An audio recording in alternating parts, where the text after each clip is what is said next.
Nosso assunto de hoje, vamos falar sobre justiça divina, né? E o mais interessante, que a referência que eu trago sobre o assunto é o nosso livro, que faz parte do Pentateuco Espírita, né? Das obras básicas, é o Céu e Inferno. Na contracapa, se você pegar o livro O Céu e Inferno, né? Codificado pelo Allan Kardec, ele diz lá que é a justiça divina segundo o Espiritismo, ok?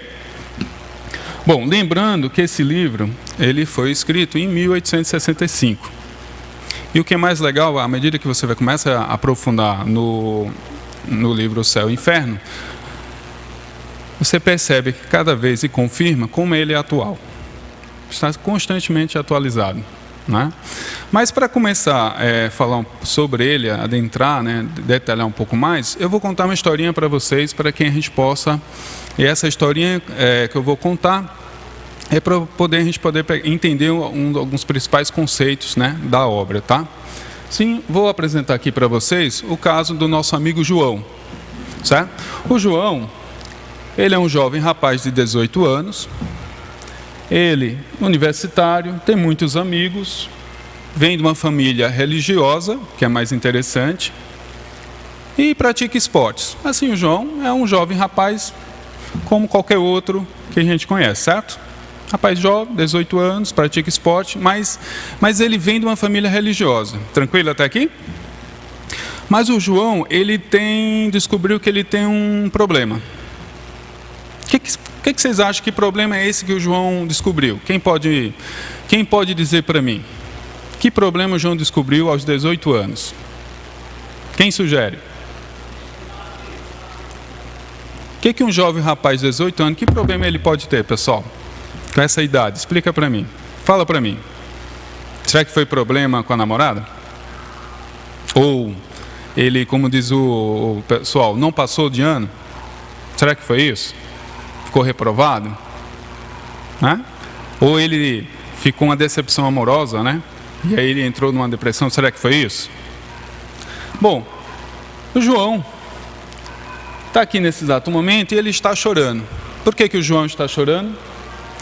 Porque o João descobriu que ele é doente do coração, aos 18 anos. E tem um detalhe, ele não sabe se tem cura. E aí? Você com 18 anos, vem de uma família religiosa, descobre que está com doença do coração e não sabe se tem cura. Emocionalmente, como é que esse João ficou? Desesperado? Com certeza, não é verdade? Ainda está, como diz a minha avó, ainda está começando a viver e descobre que tem essa doença. E o João com certeza entrou em desespero, né? Mas João, lembrando, o João vem de uma família religiosa, isso que é importante, tá? E a mãe de João diz assim: meu filho, tem que ter fé em Deus, Ele sabe o que faz. Não é assim que todas as nossas mães falariam, se fôssemos nós que estivéssemos no lugar dele?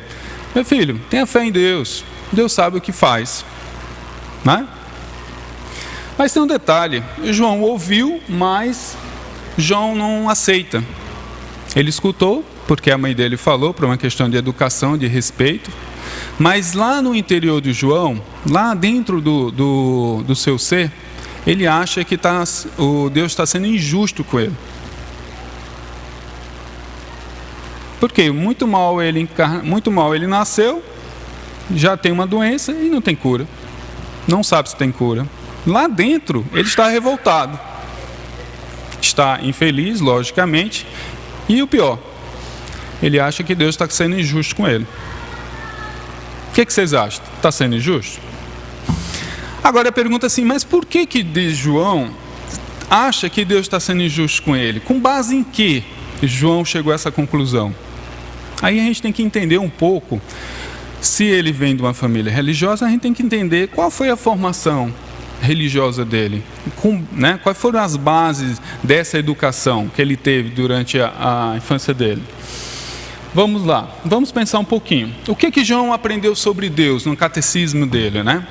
Isso aqui, falando na educação religiosa, eu não estou me referindo qual é o credo, vocês concordam? Pode ser qualquer um credo, né? Primeira coisa foi o seguinte: João aprendeu que Deus começa lá no Antigo Testamento que era chamado de Jeová. Os hebreus chamavam Deus de Jeová. E como é que era esse Jeová para os hebreus?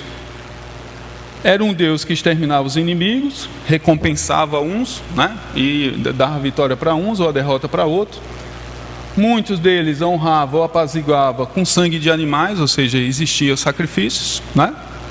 Sacrifícios sangrentos que representavam papel tão saliente como em todas as religiões da antiguidade. Assim, na época dos hebreus, o Deus era esse Deus justiceiro. Pronto, esse foi o primeiro na educação do João. Ele aprendeu, está escrito lá no Antigo Testamento, vocês concordam? Não estamos falando nada demais. É o que está escrito lá e é que os catecismos ensinam, né? Depois o João percebeu também nos estudos sobre Deus que os judeus aboliam os sacrifícios. Beleza, já não tinha mais os sacrifícios humanos.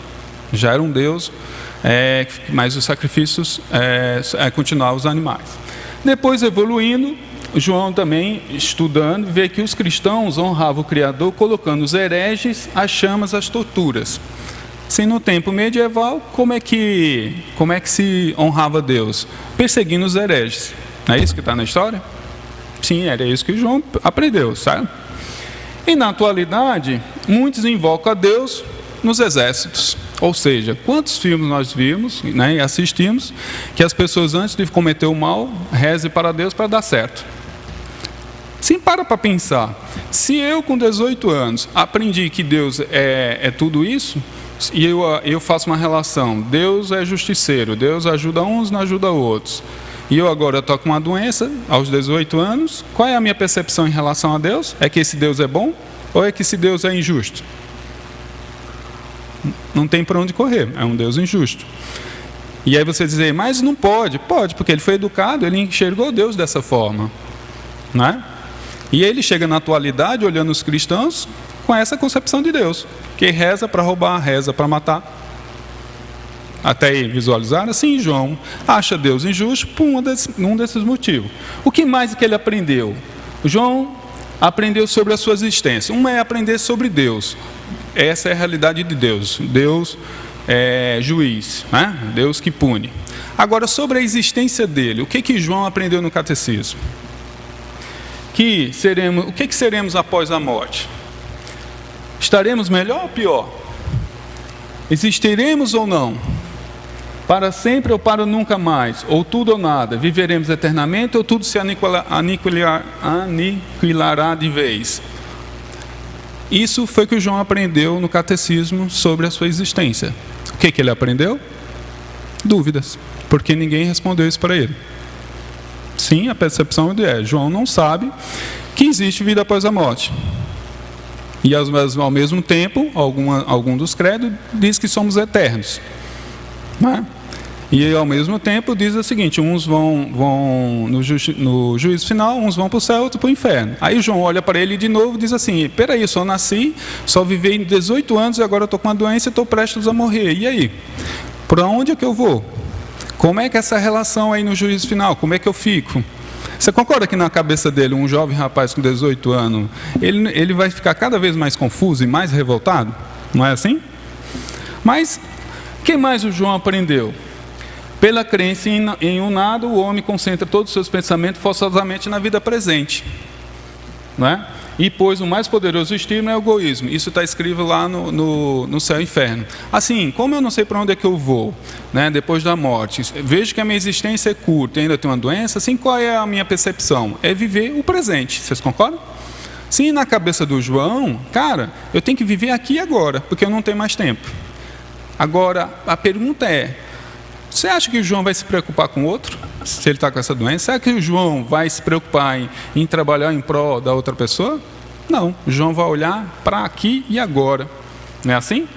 E ele vai ter que ir na cabeça dele, como ele não tem resposta e acha que tudo é injusto, ele vai usufruir da vida o melhor que ele puder. Agora a gente tem que avaliar o que esse é o melhor, né? Vai evoluindo. Bom, a vida não para, o João está na sala de aula e João está o quê? Lembrando que ele é universitário, uma bela de uma depressão. Você acha que o João vai ter cabeça para assistir a aula? Você acha que o João, se alguém falar de futuro para ele, você acha que ele vai internalizar alguma coisa? Não vai, vocês concordam? Sim, o que João entra? Numa bela depressão. E o que é depressão? A depressão nada mais é um grande termômetro para comprovar a nossa separação de Deus. Sabiam disso? Lembra quando o menino está dodói? Quando está com febre? O que nossas mães fazem?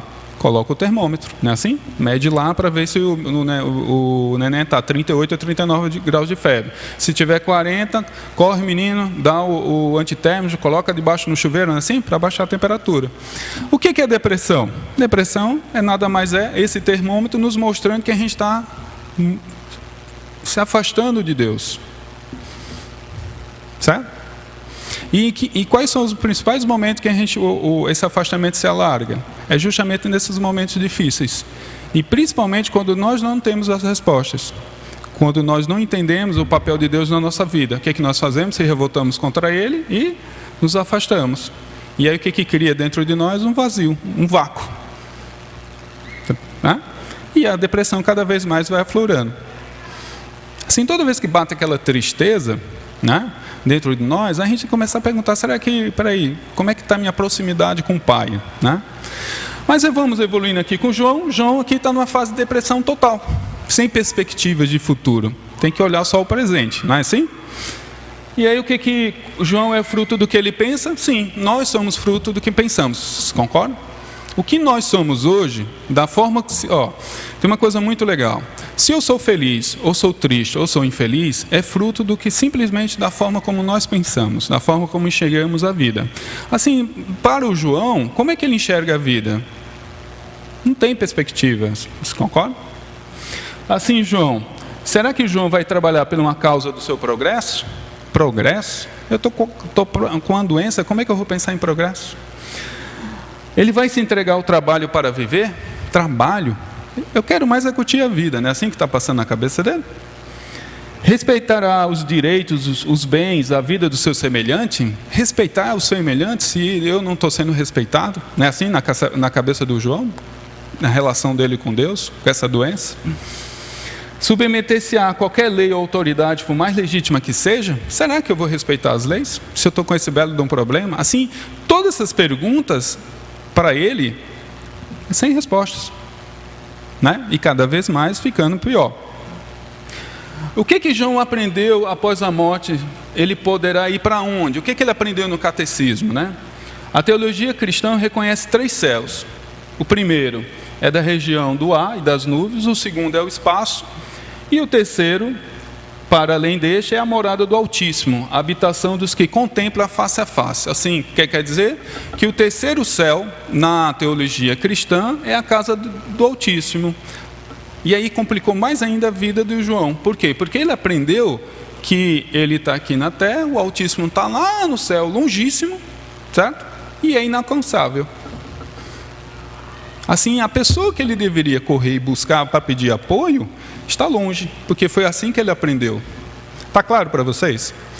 Assim, se nós somos o que pensamos, precisamos começar a rever o que aprendemos até aqui.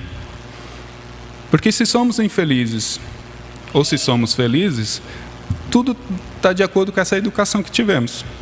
Né? E por isso que eu sempre falo que a doutrina espírita, não só eu, mas muitos, a doutrina espírita é uma doutrina educadora. E quando adentramos nela, a primeira coisa que nós temos que fazer é o quê? Rever todo o nosso aprendizado. Mas continuando, assim era essa situação de João, lá no autismo, né? Sem perspectiva. Quem mais que o João? E a relação do inferno? Piorou, se o céu é longe, o que é mais próximo da gente? O inferno. Assim João aprendeu no catecismo dele que ele só tem 2 caminhos, ou ele vai para o céu ou vai para o inferno. Agora imagina novamente replicando, você nasceu, 18 anos, surge uma doença terminal, pronto, e agora? Se o Deus está lá no Altíssimo, quer dizer que eu não vou chegar lá, ok? Em resumo, eu vou para onde? Para o inferno. Imagina na cabeça desse rapaz, como é que está toda essa situação. Cada vez pior, vocês concordam? Porque à medida que ele vai começar a buscar consolo para essa situação dele, ele vai lá ver nas memórias dele, o que ele aprendeu? Ele aprendeu isso. Em resumo, o que ele aprendeu? Que ele está sozinho. Ele está sozinho aqui e agora, e não tem ninguém para ajudá-lo. Vocês concordam? Aprendeu um monte de teologias, aprendeu um monte de teorias, mas nenhuma delas consegue acalmar o seu coração. Continuando. E aí o que o João faz? Lembrando que o João é um universitário, tem grandes amigos, vários amigos, e os amigos tentam ajudá-lo, né? E aí convida o João para as festas. Lógico, se ele, entre o João está em casa em depressão, vamos levá-los para as festas para ele se animar. Não é natural isso? Sendo que só tem um pequeno detalhe. As festas esporádicas, ou seja, uma vez perdida, começou a se tornar rotina. Por quê? Porque a percepção dele é viver o presente, porque ele não tem mais tempo. E aí, cada vez mais, o que João faz? Piora ainda mais a existência dele. Vocês concordam? Até aqui, estão conseguindo acompanhar? Compreender? Beleza. O eventual se torna uma rotina. Quantas vezes nós conhecemos, né, nossos irmãos, que por um problema de saúde, problema de família, ou qualquer outro tipo de problema, o que ele faz? Ele se escraviza ainda mais com aquele problema. E por que ele se escraviza? Porque ele não tem percepção de futuro. E o que ele enxerga de futuro é o nada. E a única alternativa que ele acha na cabeça dele é buscar o presente. Ou seja, usar a vida da melhor forma possível. Vocês concordam? Não é? Bom, o que o João aprendeu também no seu catecismo sobre eternidade? A teologia... Não, isso aqui nós já vimos, desculpa. João aprendeu também que o futuro, a figura sempre nula, e a vida é o presente, já falamos. Mas aí João, né, numa dessas festas, o que acontece com o João? Ele exagera na bebida, e um dos amigos dele leva para sua casa. Por quê? Porque João estava num estágio que não tinha como chegar em casa sozinho. E o amigo dele também, para não deixar a mãe dele ver o João naquele estado, leva para a casa dele. Ou seja, sempre existem anjos nas sombras, vocês concordam?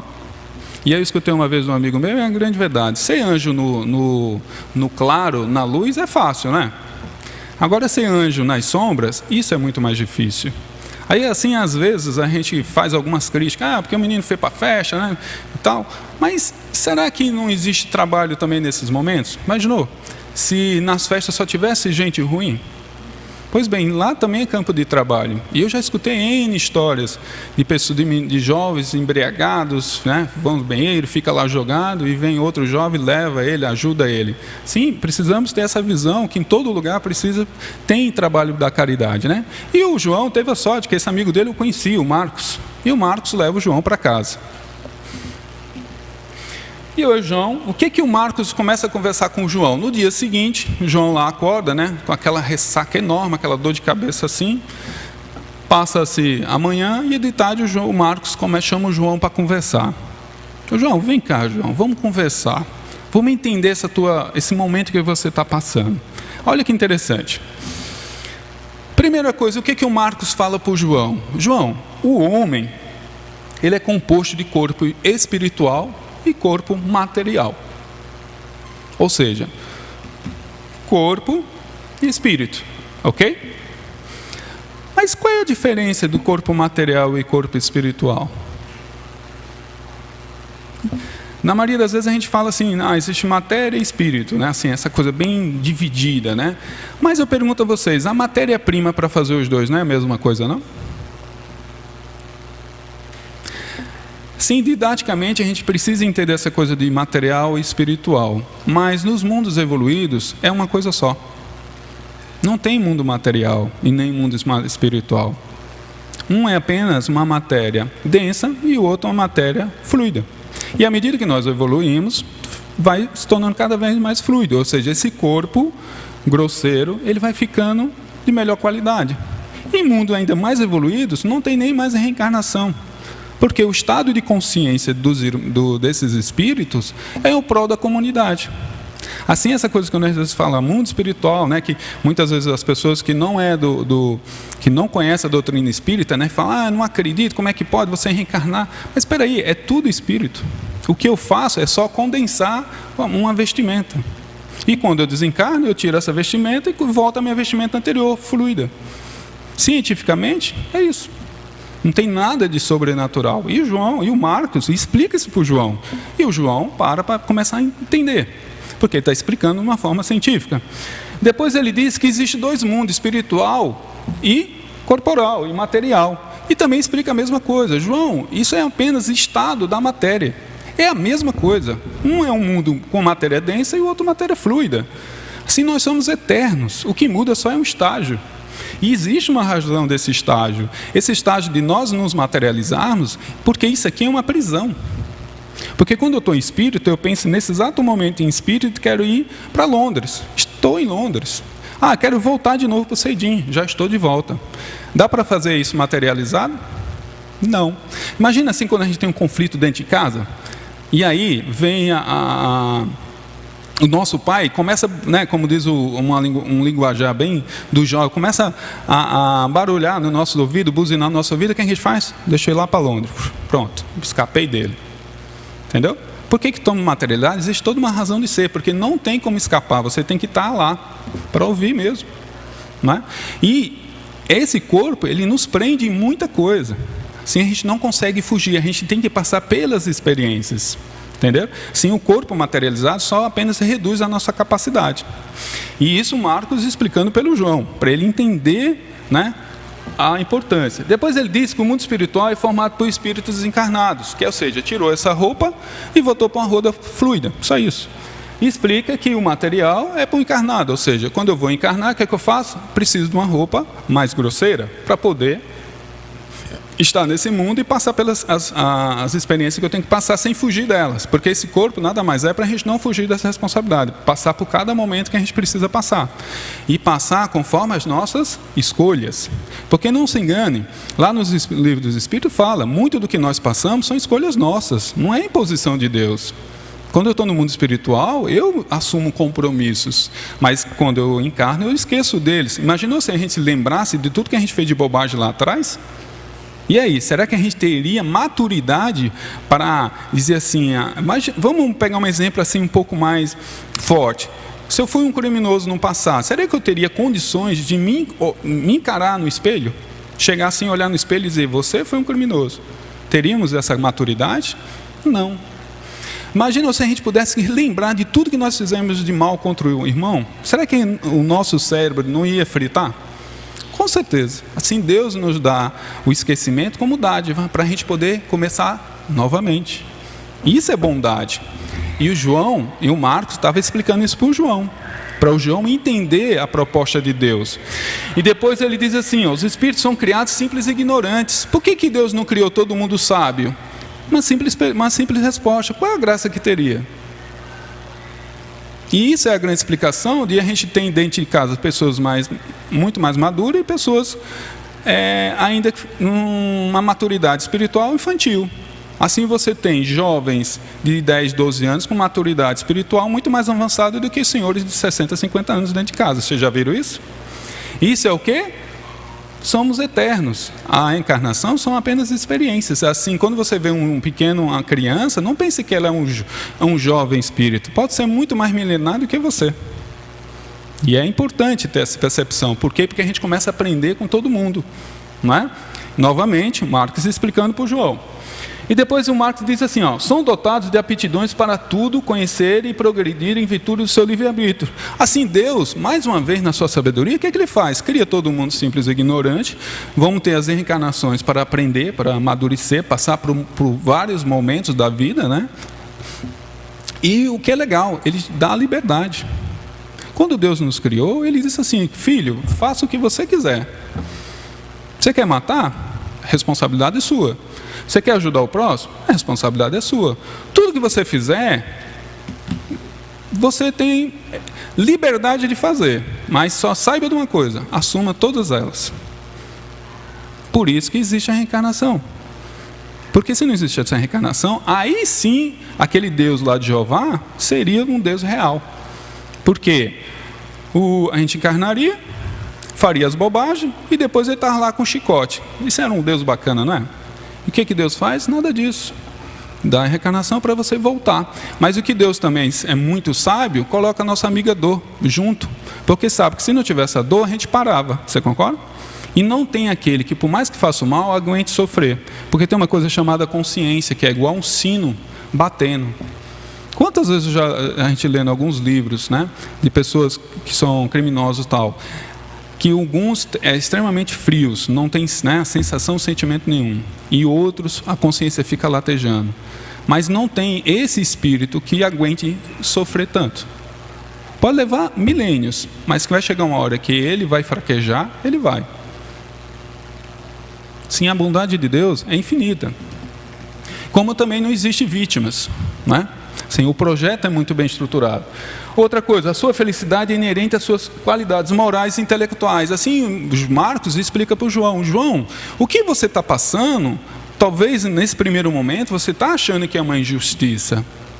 Mas se você entender que você é eterno, e que você não teve só essa existência, teve outras, se você começar a olhar esse momento difícil que você está passando com outros olhos, com certeza você vai achar coisas muito mais interessantes do que essa percepção negativa que você vai ter, está tendo. Vamos continuar conversando, João. E você vai ver que no final você vai entender que esse momento, que pode ser uma missão, uma aprovação, existe uma razão de ser, né? O progresso dos espíritos é fruto do seu trabalho segundo a sua vontade. Ou seja, temos que trabalhar, não é? Se nós não tivéssemos trabalho, o que aconteceria? Ficaríamos no ócio, não é? Sim, temos dificuldades, temos que buscar o nosso pão de cada dia, porque tem uma razão de progressão. Porque se não tivesse cada um desse detalhe, com certeza a gente estaria na rede sem fazer nada.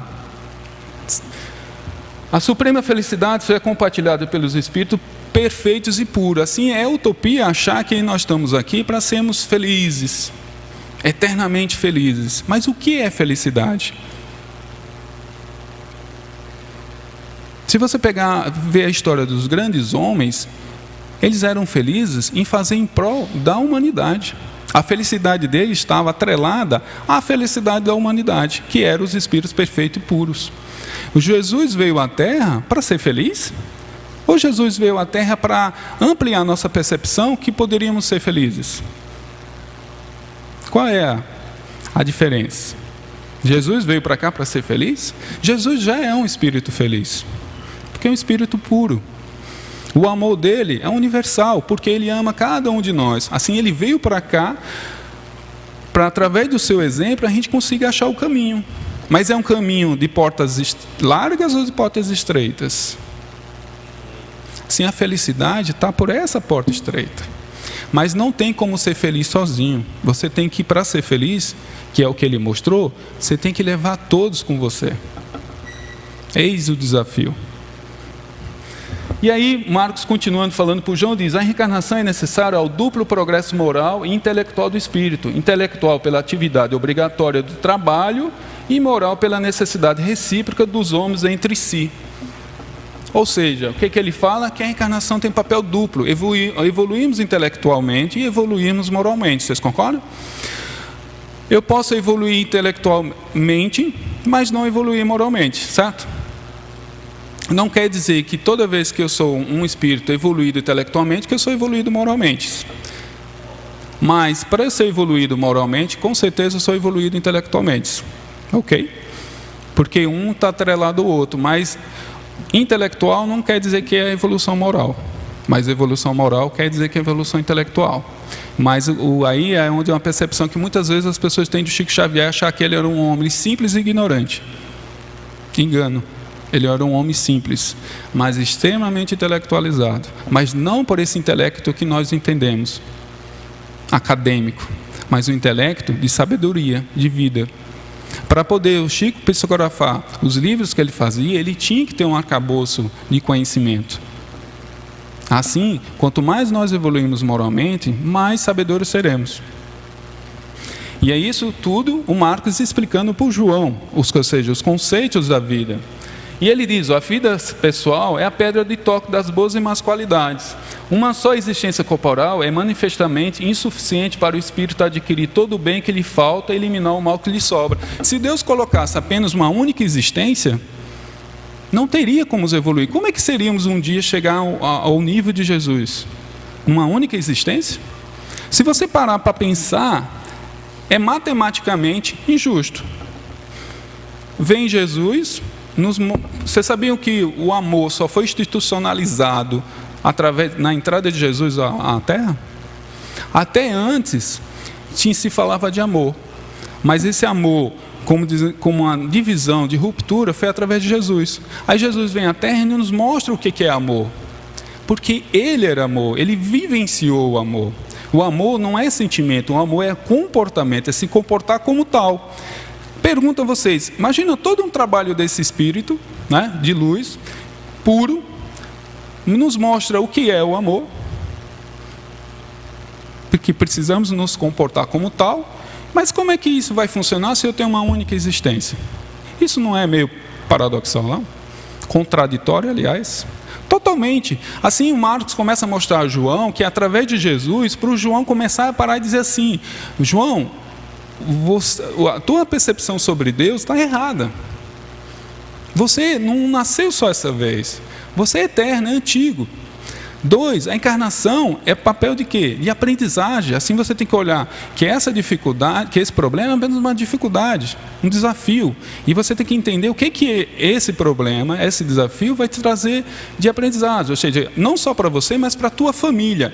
E aí o Marcos começa a perguntar para o João: João, essa doença que aconteceu com você, a tua família como é que era? Mesmo sendo religiosa, era uma família unida? Porque às vezes a gente se esconde atrás das religiões, não é verdade? Mas quando chega dentro de casa, cada um nos seus cantos.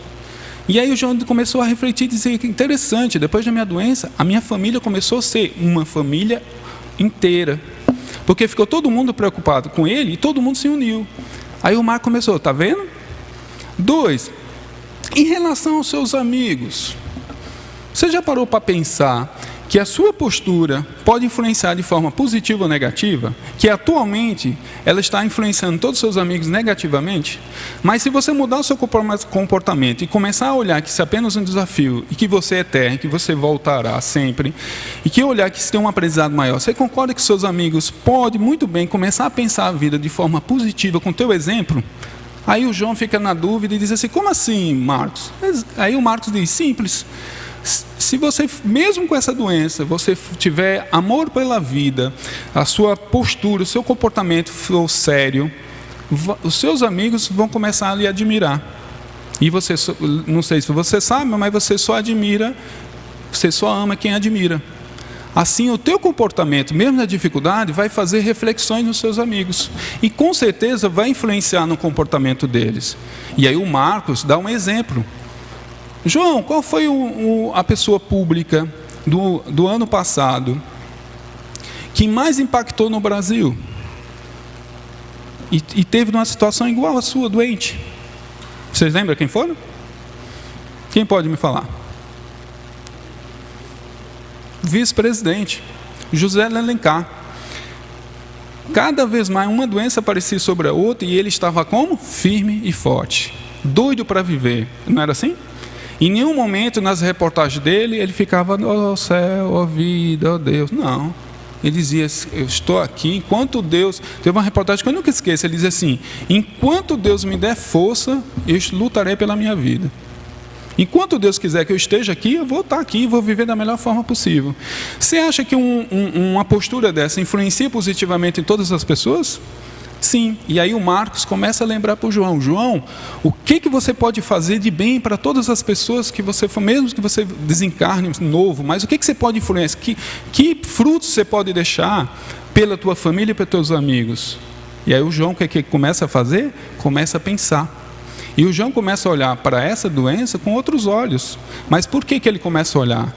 Porque o Marcos estava simplesmente mostrando que existe vida após a morte. Existe um futuro. E nada está perdido. Porque se tivesse Deus, não era Deus, né?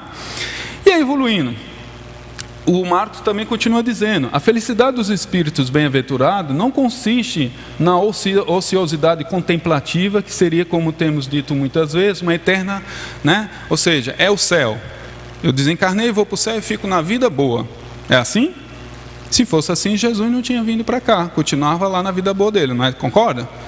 Mas não é. Jesus, quando veio à Terra, também ele quebrou ele que foi de contra esse conceito. Amigo, quanto mais você evolui na escala, quanto mais você sobe na hierarquia de Deus, mais a responsabilidade você tem com o próximo. Assim, os meus irmãos puros, quanto como eu, estão trabalhando no universo. Não tem essa coisa de ficar na rede lá só se balançando, não. Ou seja, ser puro é se preocupar com o outro. E lá no Evangelho de Jesus, ele fala na parábola das ovelhas: se eu tiver 99, mas se uma se perder, o que eu faço?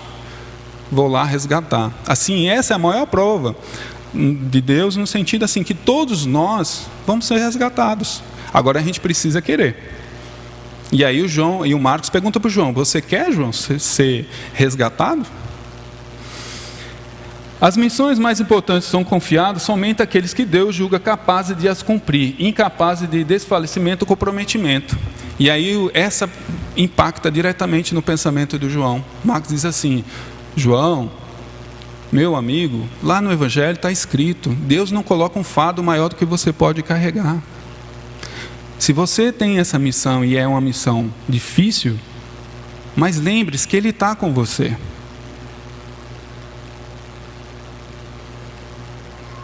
Onde quer que se encontre os espíritos, pode contemplar a majestade divina, porque Deus está em toda parte. Assim Marcos contempla, ele amplia, diz: Deus está em todo lugar, João. Olhe para dentro de você. E o mais importante, Deus não está fora apenas, Ele está aqui dentro. Pergunto a vocês, com toda essa explicação que Marcos vai buscar no livro Céu e Inferno, para o João que está nesse momento, vocês acham que começou a fazer João refletir? Com certeza, e não quer dizer que nessa reflexão o João melhorou de uma hora para outra, mas com certeza começou a incomodá-lo de forma positiva, né? Por quê? Começou a fazer o João a pensar. A doutrina das penas eternas teve sua razão de ser, como a do inferno material, enquanto o temor podia constituir um freio para os homens pouco adiantados intelectual e moralmente. O que quer dizer? Quer dizer o seguinte, que o inferno, as penas eternas, que Deus vai botar você no fogo do inferno, existe uma razão de ser. Porque lá no tempo de Moisés, vocês acham, a gente está no século 21, a gente tem alguns irmãos ainda difíceis de conviver. Imagina lá no tempo de Moisés, o que vocês acham? Só tinha gente boa, né? E depois, num tempo do medieval, ou seja, tudo é uma escala evolutiva, mas ainda continuamos a ser irmãos ainda difíceis, vocês concordam? Assim, nada melhor, mais interessante do que criar o medo. Porque uma coisa nós temos é o medo do desconhecido. Assim, isso tudo existiu porque era uma forma de frear a humanidade dos seus instintos maléficos, dos seus instintos mais, vamos dizer assim, mais feios que existem. Assim, as pessoas, como não freavam pela consciência, criavam todo esse folclore, né, do diabo, do satanás, do pecado, do fogo do inferno para frear. Funcionou? Funcionou. Funciona hoje? Ainda algumas pessoas precisam disso, mas na grande parte não funciona mais.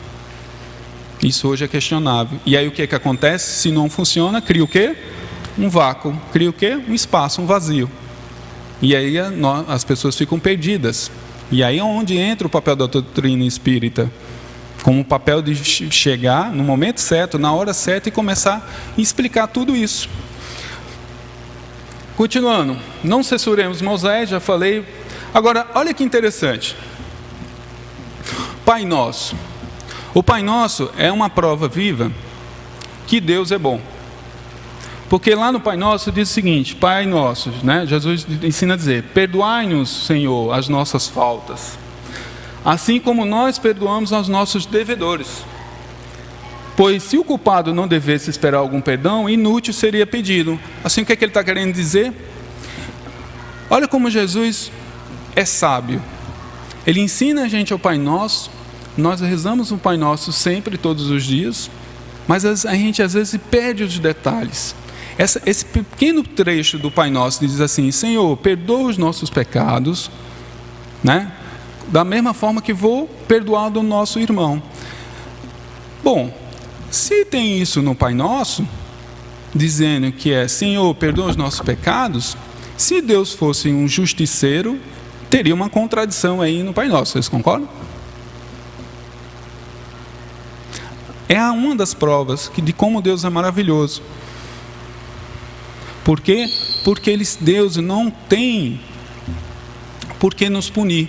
Não é esse o objetivo dele. Deus não está... Imagina um Deus todo-poderoso, onipresente, onipotente. Cria os seus filhos simples e ignorantes para ficar punindo? Qual era a lógica disso? Nenhuma. Deus não cria simples e ignorante para evoluirmos, mas cria sua lei natural de causa e efeito, onde toda ação tem uma reação e assumimos todas elas. E aí como é que Deus se comporta? Ao nosso lado, ou mais precisamente dentro de nós. Assim, Deus está conosco sempre. E o que Ele quer não é fazer a justiça como entendemos lá no tempo de Moisés. O que Deus quer é que a gente evolua, que a gente entenda que precisamos viver entre irmãos como irmãos. Esse é o objetivo de Deus. E o mais interessante, e Deus está, a prova mais viva que Deus existe, é todas as vezes nos momentos de maior dificuldade, é quando a gente para, que é um ato de humildade, eleva o pensamento a Ele e diz: Pai, me ajude. Quantas vezes todos vocês já tiveram momentos difíceis? Todos nós tivemos momentos difíceis. E um desses momentos, por influência talvez do nosso anjo guardião, que é uma outra prova que Deus é maravilhoso e bom, que nós não estamos sozinhos, e a gente, intuitivamente, a gente tem aquela influência: pense em Deus. Todos nós aqui já passamos por isso, não já? Para pensar. Sem querer, você pensa em Deus assim: Pai, me ajude que eu estou precisando, agora o bicho pegou, preciso de você. Para pensar, se vocês não já passaram por isso, não só uma, mas várias vezes, sem pensar, intuitivamente. Pois aí, meus irmãos, é a grande prova que Ele está conosco. Por mais que façamos coisas erradas, por mais que nós estivemos longe dos nossos irmãos, Ele está em todos esses momentos. Agora, vamos entender uma coisa. Imagina estarmos constantemente sintonizados com Ele. E aí? E essa felicidade que sempre estamos falando e ela não chega. Será que nesse momento, quando eu começo a trabalhar em parceria, em aliança com Ele, será que esse conceito de felicidade a gente não começa a enxergar, não? Aliás, melhor, começa a sentir?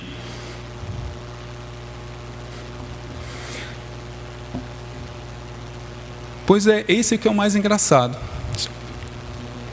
É o mais interessante. Quando a gente, toda vez que lembra em Deus, Ele está automaticamente ao nosso lado. Não é ou não é verdade? O questão é que a gente não tem o hábito, não tem a disciplina. Mas se tivermos, tudo em nossa volta começa a melhorar. Porque só precisa olhar entre você e Ele, né? Algumas reflexões mais importantes. Lá em Ezequiel, né, falando do Antigo Testamento, lá no Ezequiel tem uma coisa interessante. Ele prova também, isso que a doutrina espírita vem falando, já está escrito na Bíblia já há milênios. Está lá em Ezequiel, o que ele diz? No capítulo 18. É que eu quero a morte do ímpio? Disse o Senhor Deus, e não quero antes que se converta e desgarre do mau caminho que trilha? Dizer-lhe essas palavras, Samuel, Ezequiel, fala para todo mundo, que eu digo o seguinte: eu juro por mim mesmo que não quero a morte do ímpio. Ímpio, entenda nós na erraticidade. Mas que o ímpio se converta, que abandone o mau caminho e que viva. Está aí a prova. No Antigo Testamento, em Ezequiel. Deus dizendo para nós que Ele não quer. Ele quer que o ímpio se converta e que viva. Sim, Deus quer que nós vivemos, não morremos. E após a conversa com o amigo, João teve a cura para a sua doença? O que vocês acham? Depois dessa conversa toda que o Marcos foi buscar lá no céu e inferno, vocês acham que o João se curou? O que vocês acham? Curou? Pergunta: qual era a doença do João mesmo? Mas era realmente a doença do coração? O problema do João era esse? A doença realmente era do coração? Vocês têm certeza? Pois era, a doença da alma. A doença física forçou João a chegar a Deus. Essa era a grande doença. E assim a gente tem que tirar uma grande lição dessa historinha de João e o Marcos, é que nossas dificuldades, os nossos problemas, eles existem, muitas vezes, todas existem por nossas escolhas, e muitas vezes as mais difíceis, nada mais é um recurso de nos forçar a voltar para Deus. Assim, meus irmãos, entendemos que a nossa vida é cheia de desafios, porque temos que evoluir. O perdão já está institucionalizado, o perdão já está registrado no Pai Nosso. O que nós precisamos é perdoar os nossos irmãos, não é assim? Porque Deus já nos perdoou. Precisamos perdoar, assumir as nossas responsabilidades e olhar para essa existência com outros olhos, porque Deus está com cada um de nós. Não esquecemos jamais disso. E nos momentos mais difíceis, eleve o pensamento a Deus, mas também não pense que é passe de mágica, porque tudo na vida é uma questão de merecimento, mas leve o pensamento a Deus. Porque quem é amigo melhor do que esse? Ele está disponível para todos nós. E que através do dia de hoje, dessa noite, possamos, a partir de agora, a trabalhar com o mais próximo dele. Porque Deus é amor. E Jesus é a prova disso. Muito obrigado.